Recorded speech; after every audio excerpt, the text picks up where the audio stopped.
बिस्मिल्लाहिर्रहमानिर्रहीम। अस्सलाम वालेकुम नाजरीन, वेलकम टू माय चैनल। नाजरीन, आज भी मैं हमेशा की तरह आपके लिए बहुत अच्छे अच्छे टिप्स लेकर हाजिर हुई हूँ। मेरे इन टिप्स का मकसद सिर्फ यही है कि आप घरेलू जुगाड़ लगाएं और महंगाई के इस दौर से अपने बहुत से पैसे बचाएं जो आपके प्यारों के काम आ सकें। इन टिप्स से आपके रोजमर्रा के बहुत से काम आसान हो जाएंगे। मतलब जिन कामों को करने में आपको घंटों लगते थे, वही काम अब मिनटों में होने वाले हैं। तो आप सबसे रिक्वेस्ट है कि वीडियो को एंड तक लाजमी देखें और इन टिप से फायदा उठाएं। तो चलें शुरू करते हैं अपनी पहली टिप बिना टाइम जाया किए।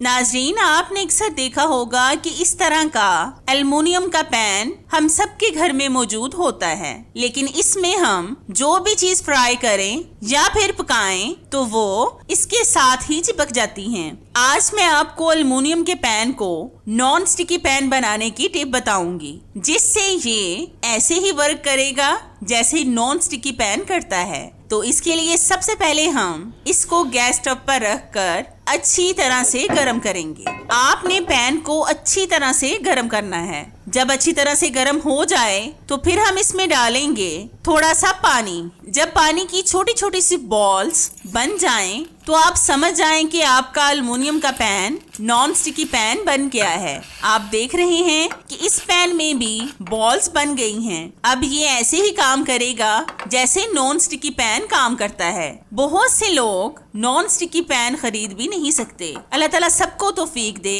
कि वो भी इस तरह की चीजें खरीद सकें। वैसे भी आजकल महंगाई बहुत ज्यादा हो गई है, इसलिए आप नॉन स्टिकी पैन की जगह पर एल्युमिनियम के पैन को भी नॉन स्टिकी बना सकते हैं। इस टिप को लाजमी एक बार ट्राई करके देखिएगा और फिर मुझे कमेंट्स में लाजमी बताएं कि आपको मेरी ये टिप कैसी लगी। आप भी लाजमी एक बार इस टिप को ट्राई करके देखें, आपको इसका रिजल्ट इंशाल्लाह 100% मिलेगा। आपने अक्सर देखा होगा कि इस तरह के शूज वगैरह तो हम सबके घर में मौजूद होते हैं। आपने ये भी नोट किया होगा कि बच्चों के शूज हों या फिर बड़ों के, इनमें से स्मेल आना शुरू हो जाती है। अगर शूज जूतों वाले कबर्ड में रखे हों तो सारे कबर्ड से स्मेल आना शुरू हो जाती है। आज मैं आपको बहुत आसान सी टिप बताऊंगी। तो इसके लिए आपने लेना है एक टिश्यू पेपर। इसके ऊपर हम डालेंगे थोड़ा सा टैल्कम पाउडर। बस आपने थोड़ा सा ही डालना है, ज्यादा नहीं डालना। फिर हम टिश्यू पेपर को अच्छी तरह से फोल्ड करेंगे ताकि टैल्कम पाउडर बाहर न गिर सके। और टैल्कम पाउडर आप कोई सा भी ले सकते हैं जिसकी खुशबू आपको पसंद हो। अब आप इस तरह से एक जूते में इस टिश्यू पेपर को रख दें। अब इन जूतों को जूतों वाली कबर्ड में रख देने से आप यकीन करें कि आपकी कबर्ड से जूतों की गंदी गंदी सी स्मेल मुकम्मल खत्म हो जाएगी। आप भी एक बार इस टिप को लाजमी ट्राई करके देखें। आपकी कबर्ड हल्की हल्की सी खुशबू से महक जाएगी। आप भी लाजमी एक बार इस टिप को ट्राई करके देखें, आपको इसका रिजल्ट इंशाल्लाह 100% मिलेगा। नाजरीन, ये टिप मेरी खास तौर पर खवातीन के लिए बहुत अहम है। आपने अक्सर नोट किया होगा कि जब हम कांच की चूड़ियां पहनते हैं, अगर वो थोड़ी सी छोटी हों तो हमारे हाथ पर टूट कर लगने का खतरा होता है। जब हम इनको पहन रहे हों तो हम वैसलीन लगाकर या फिर लोशन वगैरह से भी पहन लेते हैं। मुश्किल बात तब होती है जब हमें इनको उतारना होता है, क्योंकि पहन तो हम लेते ही हैं जैसे तैसे करके। फिर हमें इनको उतारने में बहुत डर लगता है कि कहीं ये टूटकर हमारे हाथ पर ना लग जाएं, क्योंकि बहुत सी खवातीन ऐसी होती हैं जो चूड़ियां पहनकर काम नहीं कर सकती, इसलिए इनको उतारना भी बहुत जरूरी होता है। आज मैं आपको चूड़ियों को उतारने की बहुत जबरदस्त टिप बताऊंगी, जिससे आप बहुत आसानी से इनको उतार सकेंगे और ये अगर टूट भी जाएं तो आपके हाथ पर नहीं लगेंगी। तो इसके लिए आपने लेनी है एक सॉक्स। ये बिल्कुल न्यू सॉक्स है, अभी यूज नहीं की हुई। इसको हम अपने हाथ पर पहनेंगे। फिर इन चूड़ियों को सॉक्स के ऊपर कर देंगे और फिर इसके नीचे वाले पार्ट को ऊपर की तरफ खींचेंगे। इस सॉक्स से एक तो ये फायदा होगा कि चूड़ियां आसानी से उतर जाएंगी और दूसरा ये फायदा होगा कि अगर चूड़ी टूट भी गई हो तो आपके हाथ में नहीं लगेगी। तो ये देखिए हमने एक साथ सारी चूड़ियां उतार ली हैं और ये बिल्कुल ठीक हैं। आप भी इस तरीके से अपनी चूड़ियों को उतारें, इससे आपके हाथ भी जख्मी होने से बच जाएंगे। तो कैसी लगी मेरी ये टिप मुझे कमेंट्स में लाजमी बताएं।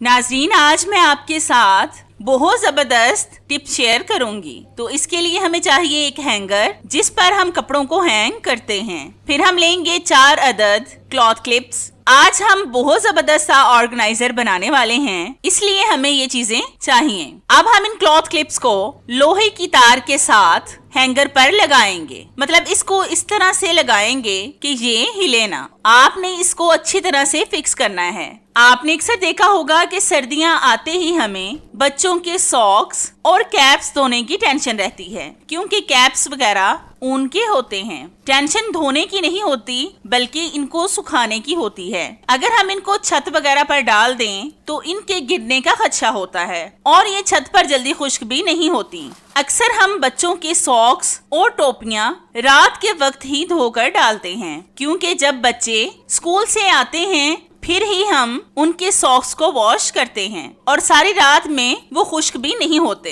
लेकिन इस टिप से आपकी बहुत बड़ी प्रॉब्लम सॉल्व हो जाएगी। तो ये देखिए हमने क्लॉथ क्लिप्स को हैंगर पर लगा लिए हैं। अब हम इसको अपने किचन में लटकाएंगे और फिर इसके साथ सॉक्स और कैप्स को भी लटका देंगे। मैं किचन में इनको इसलिए लटका रही हूँ क्योंकि किचन में गैस स्टव हमेशा ऑन ही रहता है, जिसकी वजह से सॉक्स और टोपियां वगैरह बहुत जल्द खुश्क हो जाएंगी। तो ये देखें हमने सॉक्स और कैप्स को इस तरह से लटका दिए हैं। आप भी इस तरीके से इस तरह का ऑर्गेनाइजर बनाएं, ये आपके बहुत ज्यादा काम आएगा इंशाल्लाह।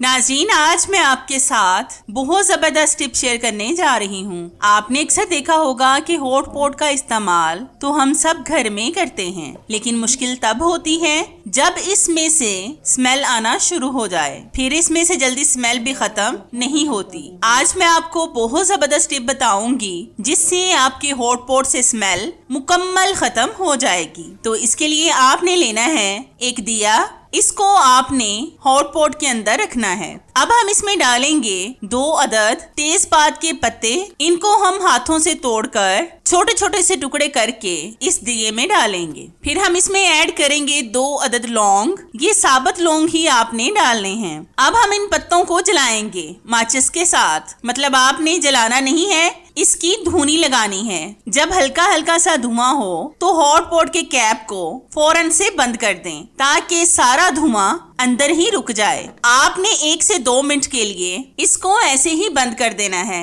हमने दिए का इस्तेमाल इसलिए किया था क्योंकि अगर हम डायरेक्ट हॉट पॉट में तेजपात के पत्तों को आग लगाते तो इससे हमारे हॉट पॉट में जलने के निशान पड़ जाते, जिससे ये खराब हो जाता। तो ये देखें इसमें से स्मेल मुकम्मल खत्म हो चुकी है। अब आप इसको जैसे मर्जी इस्तेमाल करें और इसमें रोटियां रखें। अब इसमें से स्मेल बिल्कुल भी नहीं आएगी। आप भी लाजमी एक बार इस टिप को ट्राई करके देखें, आपको इसका रिजल्ट इंशाल्लाह 100% मिलेगा।